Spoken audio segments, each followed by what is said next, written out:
Hi, my name is Neal Thomassen, Executive Director of the Connecticut Film and TV Conference 2024. I want to thank you for taking the time to learn more about the film and television industry here in Connecticut and the region. But before we get to our panel, I want to thank our host, Goodwin University, for providing a clean and safe space. This event was brought to you by the Connecticut Film and TV Alliance in partnership with Joe Young Entertainment. Please check out our sponsors, Chair 10, Firesight Films, Actors Gym, Flickvana, Connecticut Film Office, Shadow Veil Productions, Angel Eyes Productions, Connecticut School of Broadcasting, JT Design, 48 Hour Film Fest, Yukon Digital Media and Design, Connecticut River Valley Chamber of Commerce, IATSE Local 52, Camera Bar, Chamber Insurance Trust, Soundtrack, Utility Communication, and Clock Tower Tax Credits. Thanks again to our sponsors. Without them, this event would not be possible. So now, please enjoy the Movers and Shakers panel.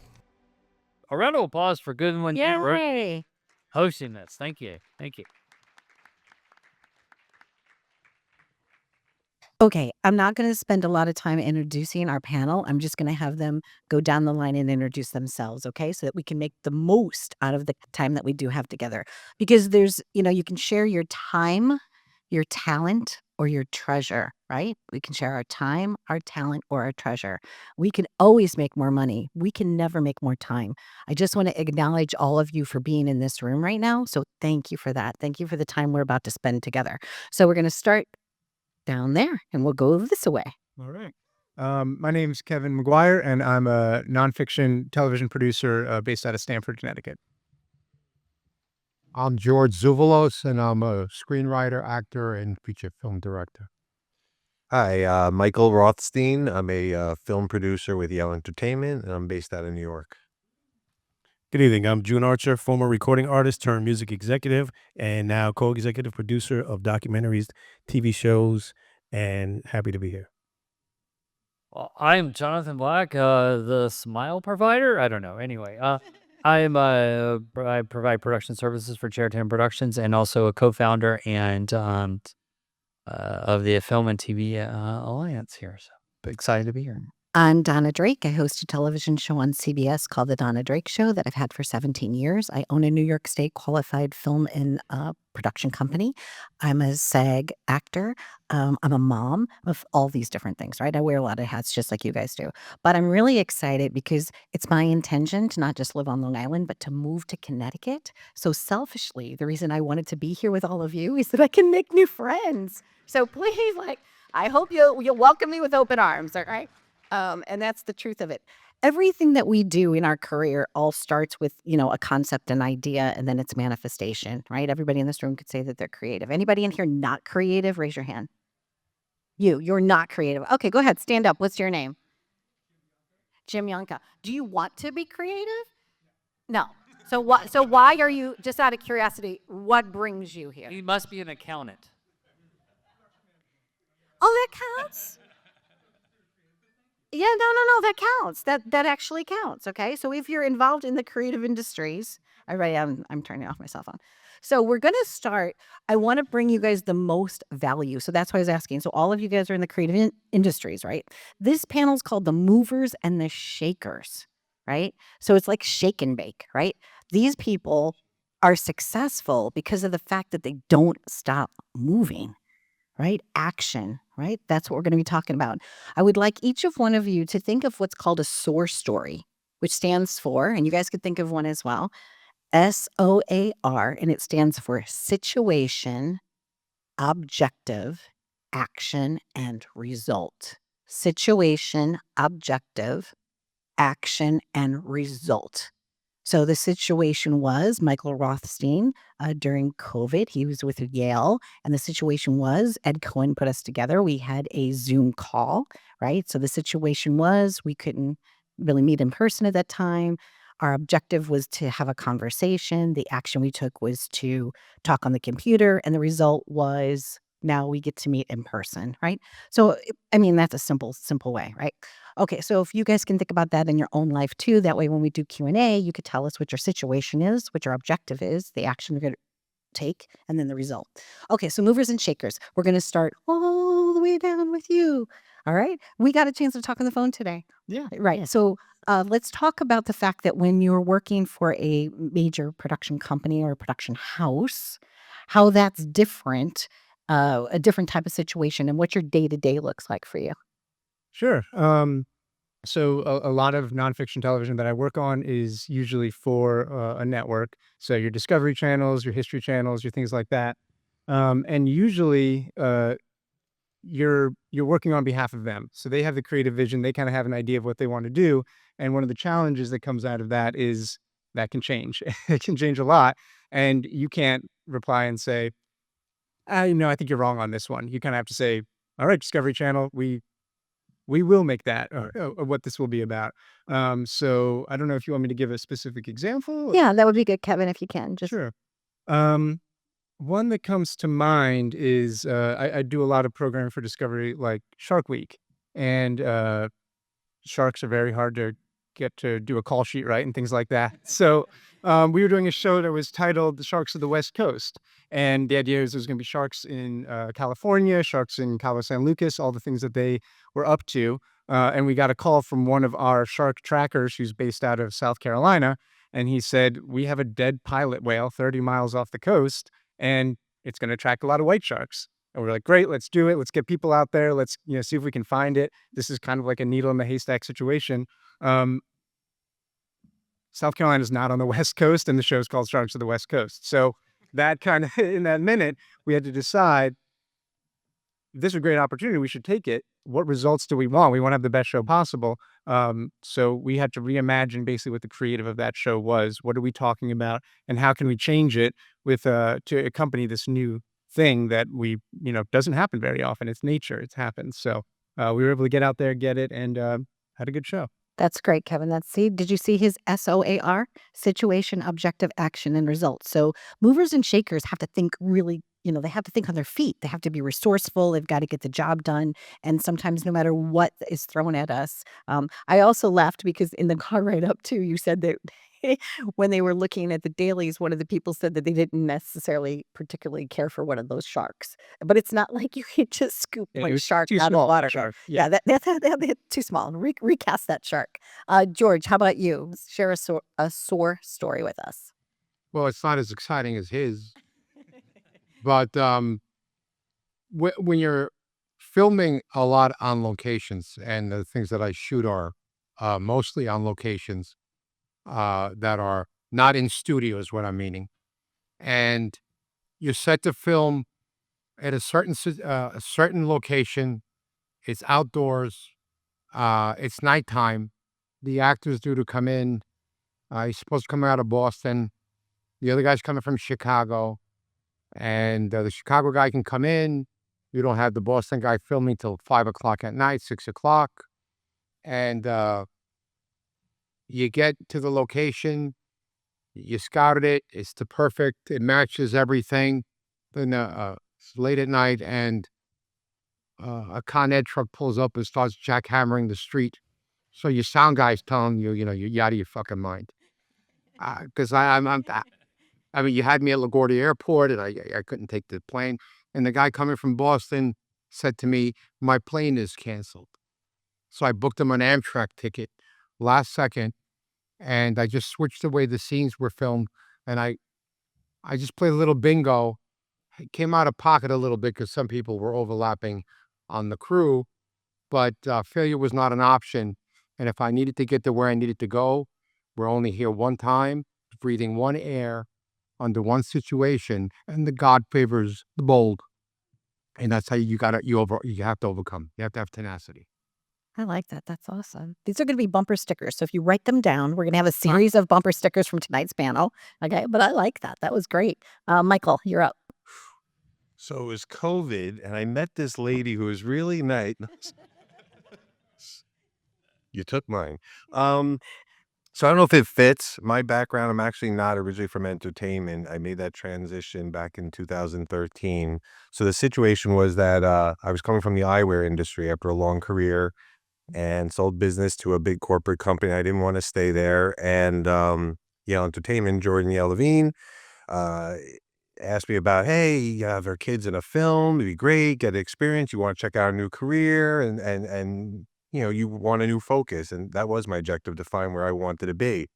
What I didn't know was that the film ended up being, it was about someone's life, and it turned out the gentleman was into porn distribution, and he was a drug addict. And here I am, I have my 4-year-old and my baby in this movie, and I was just like, "Oh my god, I don't believe what we just did." And I looked at my wife, I was like, "What are we getting involved with?" And I was really fascinated by the world, but I was like, "I don't believe what we just did." And and the interesting was, though, with all the joking and obviously dealing with that kind of situation, obviously explaining to your kids what's going on, and no, it wasn't actually filming of porn. Just to keep that straight, I wouldn't do that with my children. Um, but the experience definitely opened what's possible. And the gentleman who the story was about was actually a good person. He changed his life around because of this, and it refocused him, and takes care of his kids. He cleaned up his life, and he's still doing stuff. And it was great to see the transformation. So in my mind, the objective was to get to an industry where I'll be happy again, enjoy who I work with. Work is stress, but you should enjoy what you do. And that's the bottom line. I didn't say this is easy, but I really do like the people I've been connecting with. And Ed Cohen, who I know is part of this, introduced me to Donna way back, and it was just meeting people like that that really made the difference for me, and that's what I got out of it. So I hope that addressed what you were saying. Yes. Thank you. Awesome, Jude. So my sore moment would have started, maybe I have a few of them, but I'll start with this one. 10 years ago, I was working on the Pink Panther movie with a artist friend of mine who I was managing. And while in the studio at Sony, I met a friend of mine who just happened to be haphazardly walking around. He's asking me what I was doing. I asked him what he was doing. And he works for 50 Cent at thisis50.com as well in G Unit. And I told him I just finished coming off of a book tour, promoting my book, and I wanted to do 60-second videos of inspiration on YouTube. And he's like, "Ooh, you should try to do it on This Is 50. You should do it on the channel." I'm like, "All right, you know what? I'll do that." And I went into the studio and I was doing these 60-second videos for a while, and they were coming out all right. And I started to get some traction. And one day I happened to see Tony Yayo in the office. And I said to Tony, no one really knows how smart you are. Why don't you come in and do an interview with me? He said, "Sure, anything for you." And I interviewed Tony Yayo, and this is the year before the new president-elect was getting into office, and he was talking about how he was going to win. I'm like, I don't think anybody is going to believe that Donald Trump is going to win. This is the first term. And we get on the interview and we do it, and it literally goes viral. And from there, I went in being out of 15 television hosts on the platform. I was like number 15, and I started making my way up the ranks. And I just started asking my friends who happen to be in music and television, "Do you mind if I interview you to talk about your story to inspire and motivate other people?" And as fate would have it, and luck, and as you said, hard work, and God favoring those who put the work in, we took the channel from 200,000 to over 1.3 million. And I am now the #1 host and personality on This 50. So that's the I know you make barbecue sauce. Were we talking about that or no? No? Oh my gosh. Okay. I don't know. I'm just saying. In my research, somebody mentioned to me that you're known for your family barbecue sauce. I don't know. That I could start off this way. The number one thing that matters and all of us in creating crazy stories and trying to survive is family. Yeah. It's not just our immediate family, but it's also the creative family that are sitting in this room right now. So really, my story comes from the fact of COVID. And, my wife and I, Lauren, which she's sitting right there, we have a cute little daughter, and she was pregnant. And during that, we lived in Los Angeles, and both of us looked at each other and goes, we have no family. And what are we going to do? And, she had, born and raised, she grew up and graduated from Newtown High School. I said, "Why don't we just move to Connecticut?" She's like, "What? We're in Los Angeles." I'm like, "Move to Connecticut. I want trees." And so we moved our entire business here. And then I got here and I'm like, hit with a brick wall. Because everybody's like, New Jersey, New York, what's Connecticut? I'm like, our clients, they had no idea. And so I was like, okay, you know what I'm going to do? I'm going to hire a lobbyist, a former Speaker of the House, Jim Amon, and then his partner, Michael Rell. His mom was Governor Rell, Judy Rell, to sign the tax credit. And then the next thing I did is I start marketing. And this is resilient. And this is the thing that, I go politely persistent. Thousands and thousands and thousands of emails and mailers. Lauren will tell you, every quarter. I mean, thousands of phone calls, just working it. And I kept saying, guys, you got to believe in Connecticut. First thing I know, it's like we work with a company called Choice Films in Newburgh, and we brought Holly Jolly. Next thing I know, I've got Bob Yari, won an Academy Award for Crash and did Yellowstone TV series. I begged and pleaded with him. I said, you got to do this movie in Connecticut. He comes here. We do that with Malcolm McDowell. Next thing I know, we took a little vacation after that movie. We're in Walt Disney Disneyland, and I get a phone call. You need to go to Mark Berg's house. I'm like, oh, Mark Berg's, yeah, okay. Next thing I know, I'm sitting in his office, and there's the doll. If you guys know the Saw series, it was very, very intimidating. But we just convinced Mark Berg to like shoot the next movie here. So now we're doing Monster, and the thing is that every one of you guys sitting in the room, it's about believing in yourself. And it's about knowing that you can't accept no for an answer. It's every no gets you closer to a yes. And I would imagine every one of these, gentlemen here on the board and a wonderful lady will tell you that it's more about you, just the persistence. And I'm here, perfect house, perfect wife, perfect kids, perfect career, and I'm getting chill bumps because my dream is coming true. And I'm happily announce, which confidentially I can't say, but Lauren is an awesome, amazing screenwriter.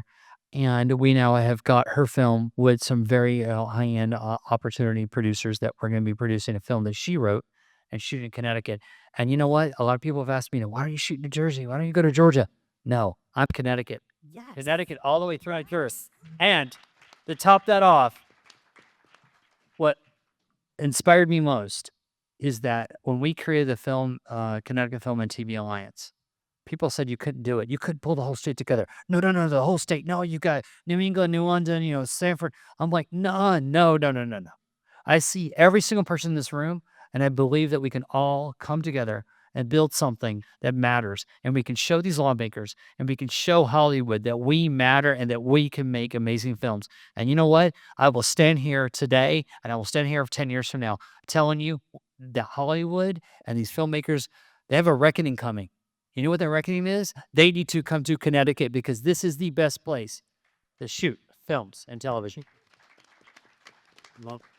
Give me a A little bit passionate here. Sorry. Get ready. You guys, give me a C. C. Give me a T. See? All right, Connecticut. That's all you need to know, right? C and T. That's it. It's Connecticut. That was awesome. Thank you so much for that. One of the things that I am aware of also is that every project and every good idea needs financing. So when my epiphany moment came, it was December 28th of 2008. I was sleeping and my television show was like divinely gifted to me. I sold my house. I sold everything I owned 17 years later, right?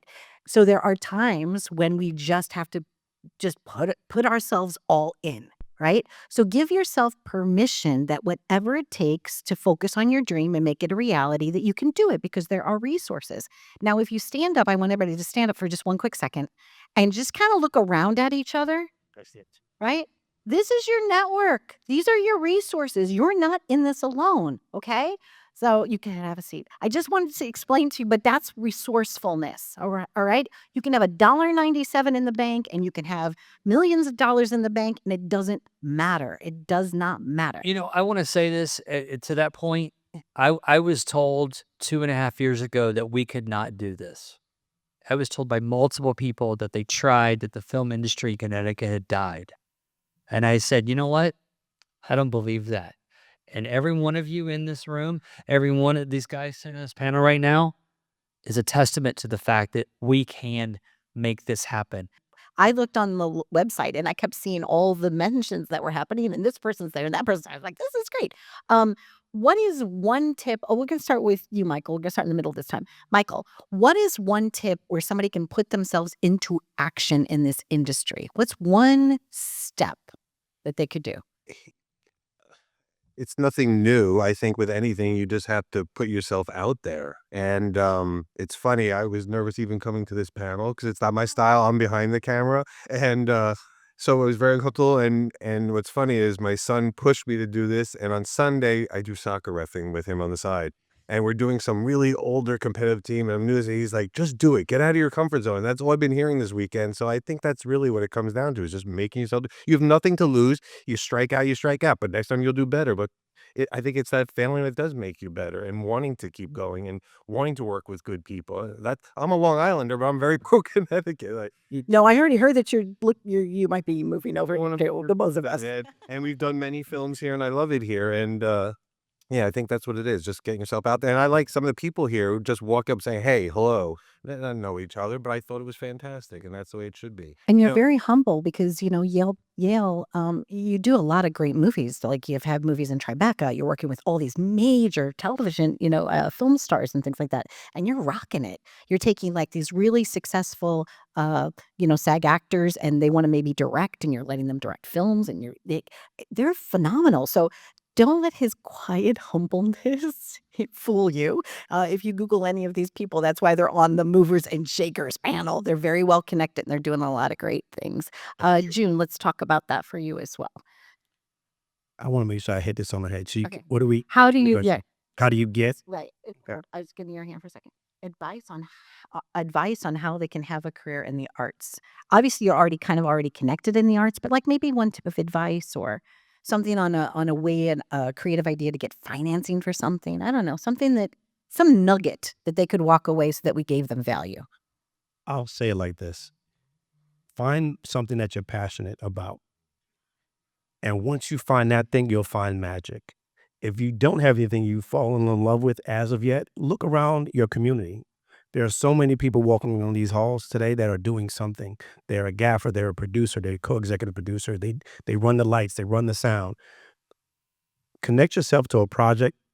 Make sure you believe in that particular project and find out where you can add your value and where you can make your magic happen. And when you get a no, you said it before, keep going until you get a yes. But if you can't get a yes, just create what you want, and that will happen. I've done it plenty of times trying to reinvent myself. Someone told me it couldn't be done, so I just did it. And then it's only after the fact that people say, so tell me about what you did. It's too late. I did it without you. I don't need you anymore.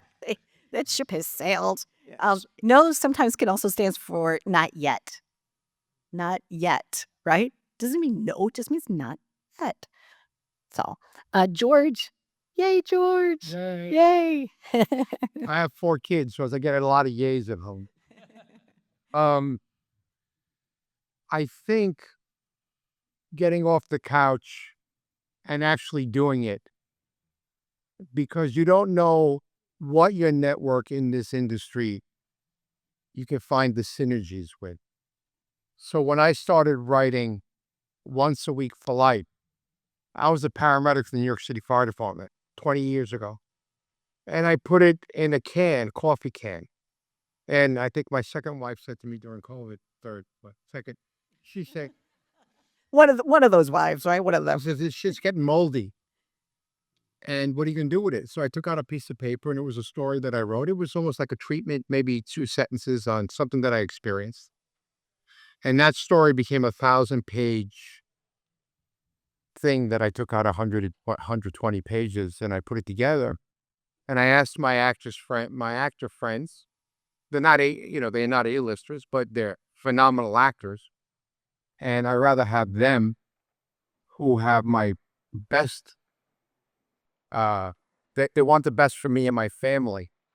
And what I do is I build families of filmmakers, creative storytellers, and actors, performers, irrespective of who they are. I don't pick if their nationality, who they're doing, what they're not doing. It doesn't make a difference to me.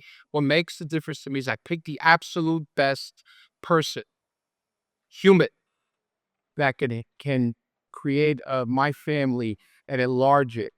And it started with me taking out that moldy piece of paper and sitting down, not feeling sorry for myself because I was unemployed, right?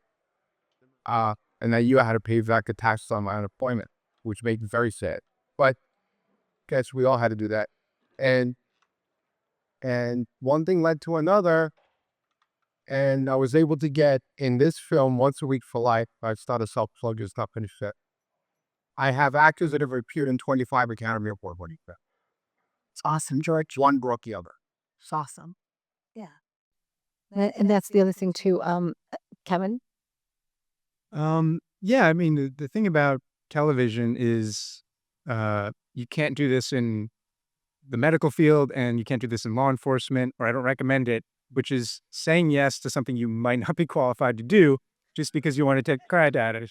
And so Show up, right? Craft services, something. You could do something, right? no one's going to die if you haven't cooked craft services before, but you want to give it a shot. So the first thing that I did, coming into television was they were like, can you drive a 15-pass van around Manhattan? And I couldn't really, but I said yes, I'd give it a shot. And opportunities came from that, because when a producer's out sick and they can't do an interview, well, Kevin can drive the van, maybe he can do the interview, and you're there and you're available. And that is being there and being open to trying new things is incredibly, incredibly useful. And now when I look at people who are working, with me on a production, if they are able to, prove themselves and they're ready and willing to take on something new, I give it to them and let them take the reins, because usually they're ready and they're qualified to do it. So I'm going to bring it home and we're going to open it up to questions. Yeah, I mean, one of my mentors, Barry Osborne of The Lord of the Rings, once told me, every project is a shit show. It just matters how much shit you have to shovel. And I kind of took that to heart a little bit. And I'm like, what can I do? So I was like, well, you know what? Politely persistent. And Lauren will tell you, it is it as much as you want to bug somebody, just keep trying. Don't give up. Grab that heart. Grab whatever you believe in. Like you said, find what you love and don't ever let go of it. And sometimes year after year after year after year. And just so you know, guys, it took us 3.5 years to build what we're doing right now. And when I moved here, we had no house. We lived with my lovely in-laws for 7 months, which was awesome. But we built something because we were persistent and we believed in each other. Find a mentor. I will tell you right now, one of the best things that ever occurred to me is that I have a multitude of mentors, and I call them at 2:00 in the morning, and they're like, what's up? I need help, and you know what? They help me out. That matters. So look around you. There are people in this room that you have no idea, and make friends, make family, and believe in yourself, and do not ever give up, and be persistent. Lovely. Thank you so much. I want everybody to close their eyes. And what you're going to do is you're going to raise your hand. I'm going to ask you a question. I want you to raise your hand if the answer is yes. Okay. All right. You're doing this for me. It's for me so that I know if we're resonating with you or not. Okay. Raise your hand if you have one takeaway from the last 40 minutes of this discussion. If you learned one thing, if something hit you, okay, yep. You don't have to, don't feel obligated. Your eyes are closed. Nobody's going to judge you. Okay. So now put those hands down. Okay. Who hasn't gotten any value out of the last 40 minutes? Anybody? You could raise your hand. Okay. Understood. So we have one person that we need to make sure that we can take care of. Okay. So thank you for that. I appreciate that very much. All right, great. Because I don't want anybody to leave this room. I want you guys to leave this room and be like, that panel was incredible. We got to talk to these people, right? But this is really about you, not us. Okay. But so this is the movers and shakers panel. If you are already in the industry, if you're not in the industry, thank you again for being here. We're going to open it up to questions. There were 2 people that came up, and let's talk to you, June. Are you guys still here? You wanted to ask? Yeah, come on up. Just walk up to the front right here. They're going to bring you a mic, but just get right here in the front of center stage. Go right here. We probably have time to take. Wait, what did you say? Are you still have your eyes closed? I'm sorry. You can open. You can. The voice of God. You can open your eyes. You can open your eyes. Okay. Go ahead. What was your question? Oh, yes. I don't think it's on, but you could just project. Sure. So, my name is Donna. This is my friend Elijah. I'm a screenwriter, EVP artist. And our question is like, we're basically first, like we're starting out and we just want to know what would be if we have something like a portfolio, or if we have like an original script already written, what would be the next step to really get our names out there, like with agents and like just different things like that.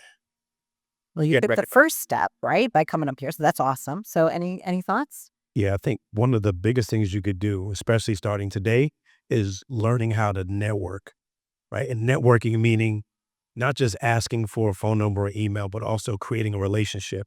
Those relationships turn into something that will cultivate over time. Don't expect for a phone call to happen in 24 hours, but there's always 4 times a year that you can connect with someone.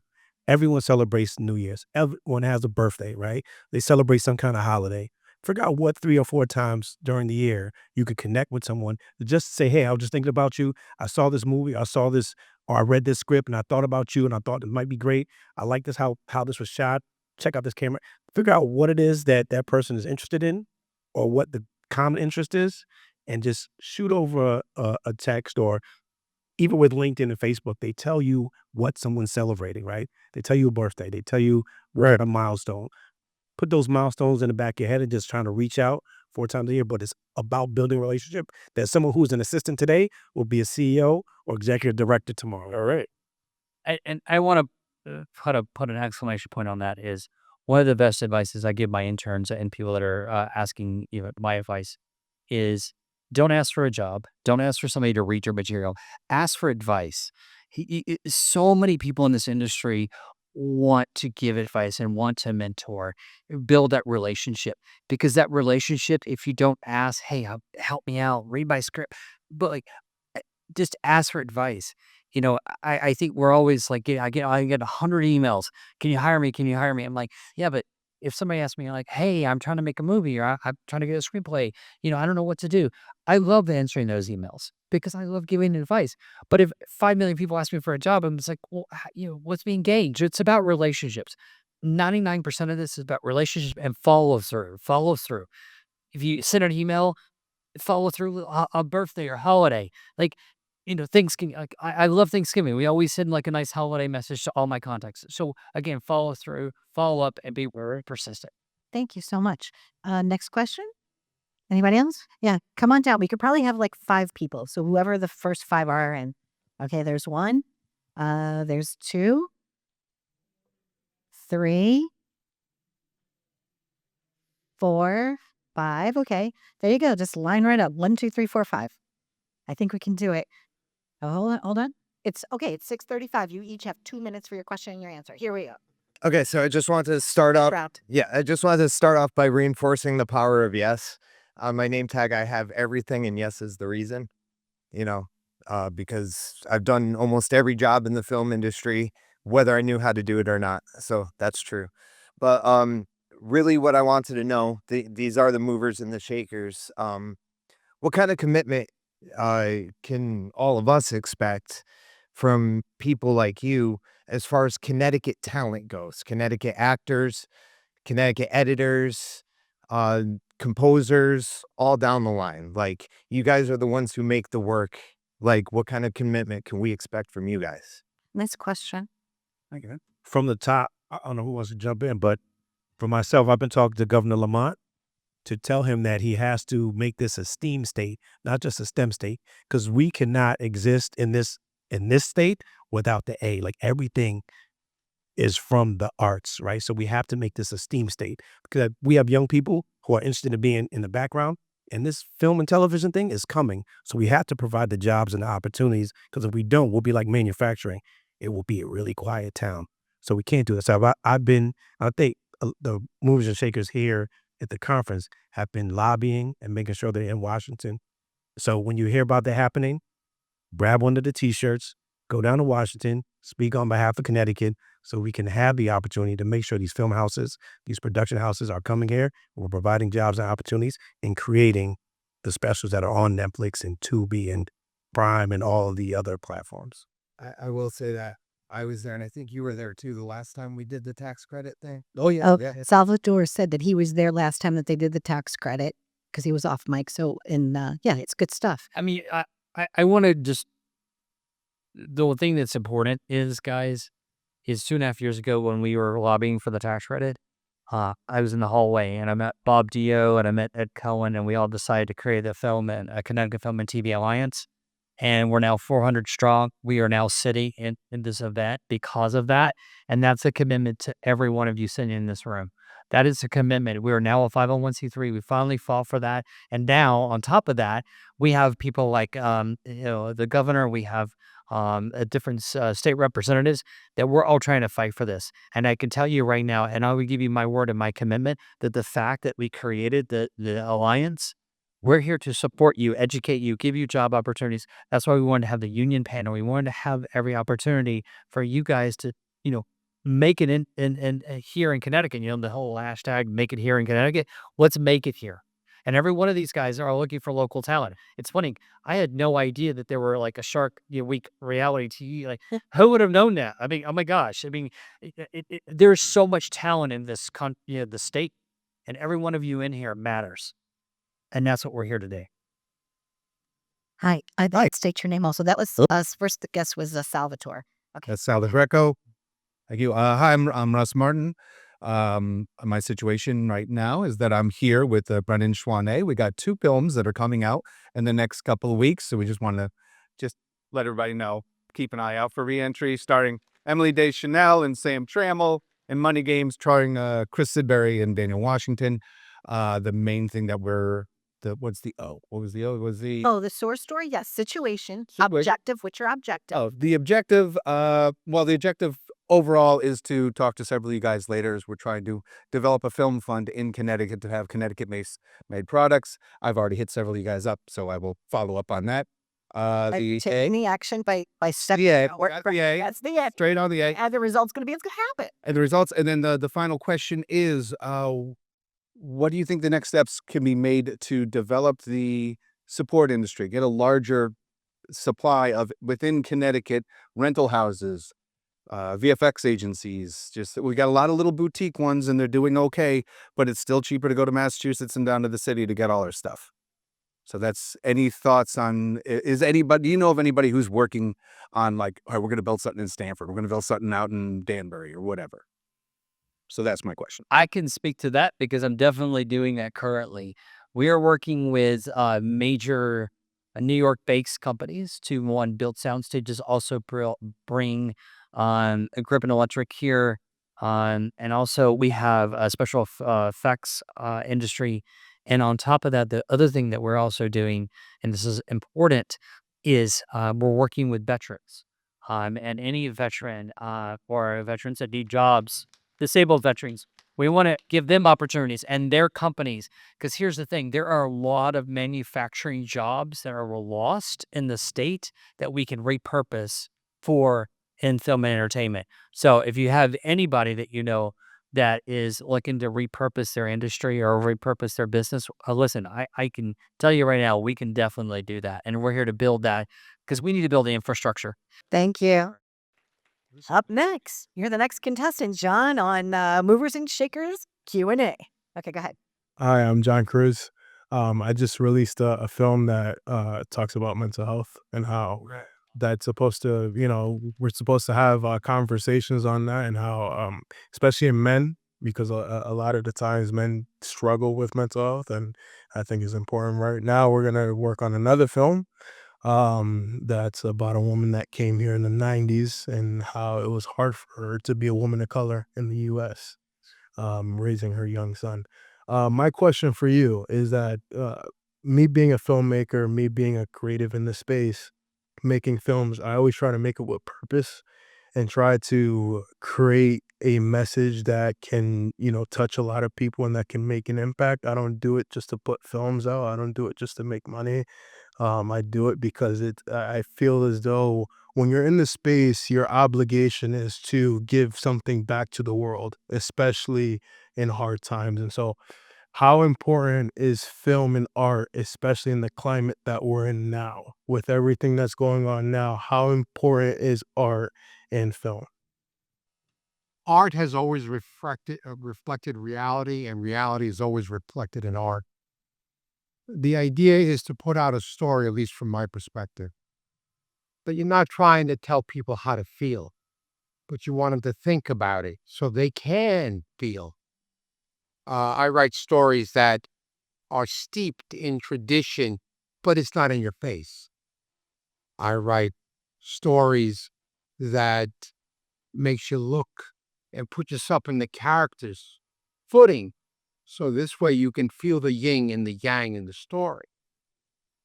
It's not an outward like a documentary, but there is profound injustices in this world, and they've been perpetrated since the beginning of time. You can't address everything at the same time, but you can make people think. So when they hear it, you plant the seed in their heads so they could think for themselves what is right, what is wrong. Oh, I never thought about it. So it's a very interesting question you pose, because there is a responsibility up to a point. But Hollywood pushes you to make a film 90 minutes, 87 minutes for international market, blah, blah, blah. I don't give. I'm an independent filmmaker. I run and gun. I try to make things, and, it's not how I feel about it. It's how the people who are watching it are going to feel about it. And if you can put a little bit of your soul into it, a little bit of your conscience into your product, I urge people who have a conscience to do it. Hi, thank you, all of you, for your wisdom and your words. My name is Kevin Ramsey. I'm the chair of the theater program at the University of Hartford. I'm from New Orleans, by way of New York, by way of LA. Now I find myself in Hartford, which I find to be it reminds me a lot of New Orleans. There's a lot of different cultures that are interbreeding, intermixing, moving through. My question is really about technology, right? AI specifically, and how you as artists are looking at the pros and cons of what AI could do, Come a little is doing. closer, only because we're getting feedback. But I bet if you stand right here, I don't mean to interrupt you. There you go. AI definitely will have an impact on how we think about creating, both in the classroom, both professionally. So I just like to get your point of view of how you're thinking about the impact, both negatively and positively, of AI use. AI impact. Go ahead. I have one thing with AI. I've been talking to a organization in Los Angeles about an AI development process of streamlining production and streamlining accounting, and also streamlining a lot of the paperwork. Because I don't know if you guys know this, there's a lot of paperwork in production, lingo and everything. So for me, on my side, I really look at it from a tool to use to make it easier for the creatives to do their job. If we could take some of the heavy lifting off of some of the back end production work. I mean, from my experience, is I definitely want to protect every single thing on the creative, but I think using AI as a leverage to make it easier to produce a small indie film and to be able to process these things, and AI to research things like financing and things like that. I think that's how I see AI really helping. I don't know about you guys, but that's just kind of what I see it would be a benefit for filmmaking. I agree. I remember what court had ruled on it. I don't know whether it was the circuit court or the Court of Appeals, that AI cannot be used to copyright something. So if you create it with AI, you cannot copyright it under AI. AI is not copyrightable. Now, when it comes to the uses like you're talking about, I would like to find it useful, but my bookkeeper's a lot cheaper instead of the technology. But I cannot let a scene breathe and expect AI to give me that look, to give me that sigh, to give me what the magic of not yelling cut. AI shit in, shit out. And you can try to make it smart enough to emulate a dead actor, but it's not going to be the dead actor. Not with that actor like Hoffman. You're never going to get that. So AI as a tool, I think I still got my beeper phone number on my cell phone. It's with my beeper number. Things have exponentially changed. The technology has gotten. It's like being from the Revolutionary War and being dropped during not the 1960s in 30, 40 years.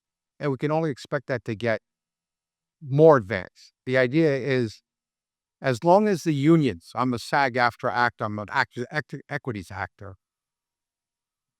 Do I fear? Yeah. Are there safeguards in place? Maybe. But I still prefer to have an actor. And we're not talking about a guy who's pretending to be part of the audience of 5,000. I'll still have to hire 100 background extras or 50 to make it look like the way I want it to look. But otherwise, AI is a tool, as far as I'm concerned, to be utilized in production, pre-production, analytics, bookkeeping, statistics, just like the political campaigns use them, right? And they don't always work, right? So that's how I. Excellent. Come a little closer, a little more forward, and that might help with the feedback. Let's get Is that a little better? Okay. a little bit. So my name is Becca Brin. I am a producer and director, or aspiring.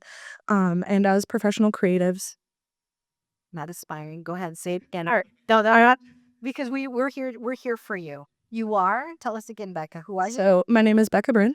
I am a director, producer, and editor. Yes. There you go. Okay. And thank you. As professional creatives, I was wondering how you, and with your experiences, how you've determined in the past the difference between a passion project and a project that will cause passion. Kevin, I see you're thinking. That's a I good saw question. smoke Yeah. coming out. Deep Go ahead. question. You go with that one.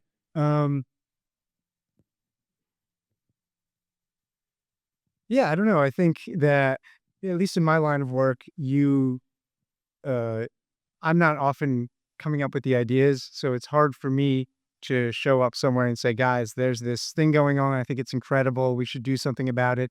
Normally the idea's kind of at least been baked before it makes it to me. So I find for myself, it becomes really useful to try to see what I gain passion out of it. I worked on a knife and blade making competition show, which was not my passion and is still not my passion. But you start to see the craftsmanship of these guys making these things, and you see them in their home, and they built a little forge. Then some guy's working out of the Bronx, and he made it in his basement. And you're like, okay, this guy's got passion. That's happening. And this is a little reality show. But when you can locate that, you find the passion that exists. It starts to become a passion project for you. So I don't know if that answered your question, but Well, Go ahead. All of you guys, go ahead. I have one thing. It's also too about the passion of people working on that. Just a second of that. I've seen a lot of people. I might be working on a project getting a paycheck, but then I look across, down the row and I see this guy working his rear end off and he's really sweating. He's doing his thing. It's because he passionately cares about it. And then that makes me more passionate. Then I'm more motivated because I'm seeing that guy motivated or that woman over there working really hard to make this happen. And then that gets me motivated. So I think it's not just about the content. It's all about the people behind the content. I agree. To piggyback off that, I just finished a documentary called Stepping Into the Shade, which talks about immigrants and migrants coming to Hartford to work on the tobacco farms. I was very passionate about it because I actually worked on a tobacco farm when I first got my working papers as 14. What made people passionate about this project was I went to some of those people whose family members were immigrants and migrants that came to this country to tell their story or their recollection of what happened. And so those two worlds were able to merge. So if you can touch someone's heart or pull on that thing that allows us to lean on humanity, that's where you'll find that matchup. But you have to, once again, like I said earlier, find out what it is that you love, lead with that, and that magic can happen. Thank you. Hi. Just so that we're all on the same page, go ahead. We're just, even though they extended us to 7, we're going to try to cut it off in like a couple of minutes. So go right ahead. You're going to have your question, and then we're going to stop. And then John, you already asked a question, right? Oh, you feel comfortable and good? Are you taken care of? Okay. We got to make sure everybody in this room's satisfied. Yeah, nobody can leave without being satisfied. Yes, you may. And then that's all. Okay, thank you.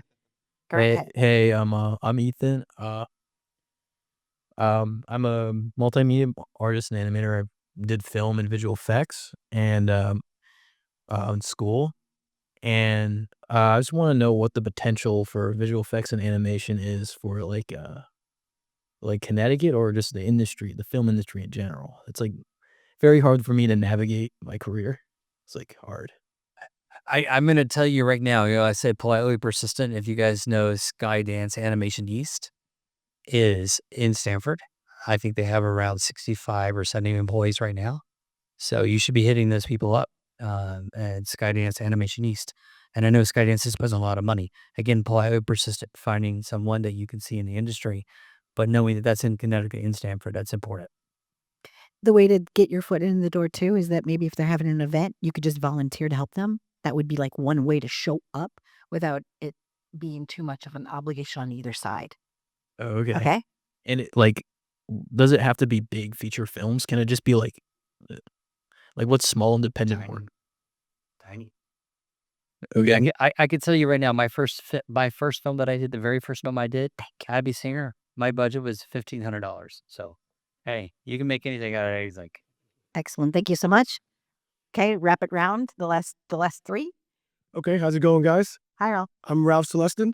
I'm a movie producer. I've been making films since I was a little bit like 16 years old. Fresh off the heels of my biggest movie to date, it's a horror franchise called Beast Chain. It has an evaluation of $1 million. I have 6 different all-star cast members in the film, various different audiences. Again, social media reach is over like 105 million from each of them collectively, from Instagram, Facebook, LinkedIn, Twitter, TikTok, you name it. So my question for you guys today, and my hopes, is that by solving my problem, it'll help everybody in this room. I'm sure not everyone's gonna have a chance to be able to figure out how to actually reach out to you guys. And one experience I've had when I've been creating a lot of my films, various levels of production, is how do I find these executive producers or these studio distributors or aggregators to help get a finished piece of product that's feature length, that has all the right things to get out to the masses. So my question is IMDb Pro the best way to kind of reach some of you guys and other executives? Is LinkedIn the best way to kind of reach out to an executive or film distributor, a TV studio head, to get them to look at your product and push it out? Do you guys have personal emails or personal websites that has ways to reach out to you guys? That's for me. Appreciate it. It's all about asking. But that's my question. It's all about it's networking. You can find me on LinkedIn. You can find me on every piece of social media at June Archer, JUNEARCHER. I'm pretty sure everybody on the panel, right? We're all accessible, I think, on socials. And in this world, I would try everything. And I know people say they'll call you back.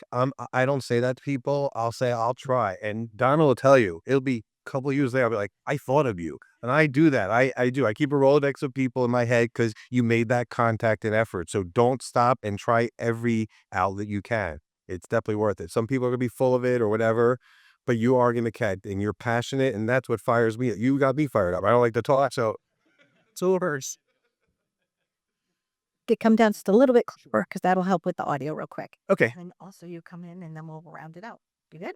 Oh yeah, now it's working. Okay. Hi, my name is Max Rissman. I'm a writer director, and I moved to Connecticut fairly recently. And I have high hopes for the Connecticut film industry, and I'm just wondering what your vision for the Connecticut film industry might look like. What niche do you see Connecticut finding in the film ecosystem, and what do you hope the Connecticut film industry could look like in a best case scenario in several years down the road?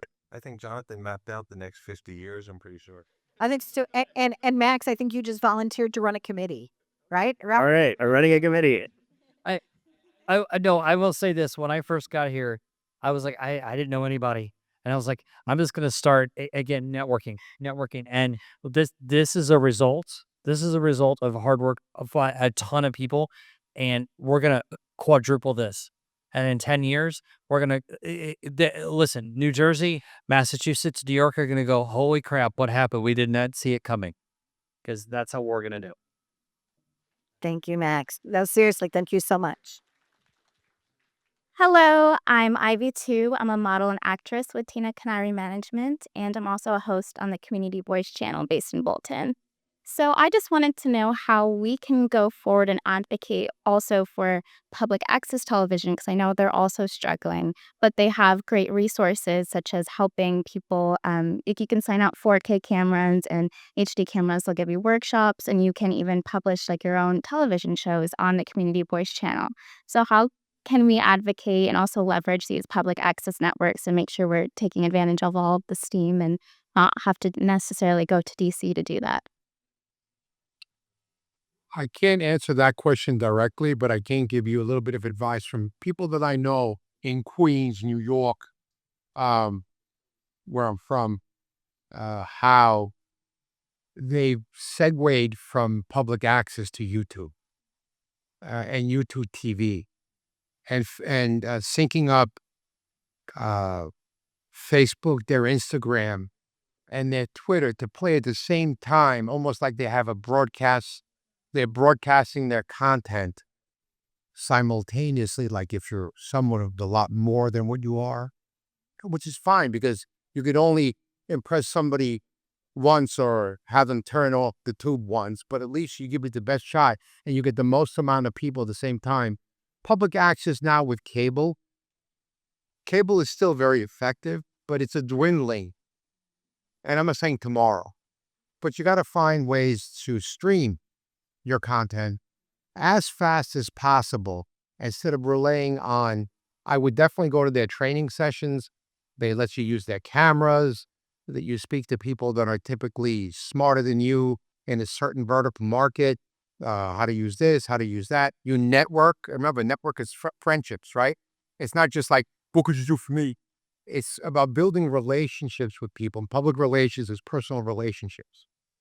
We're all simply human. We bleed red. We breathe the same air. We drink the same water.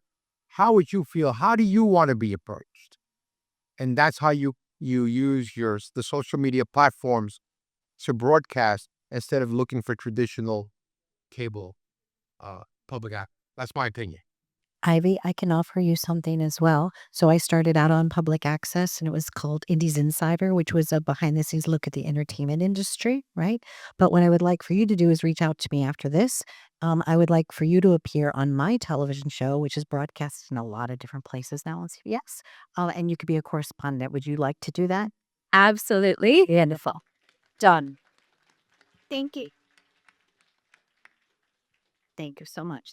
There you go. And that's what it is. You just show up and then you network and then there you go. But I think that would be great. I would love to have you do a segment on my show on December 9th. Okay, so I think it is 7:00. Wow, look at us. We end it right on the dot. Okay, so now it's time for a group picture.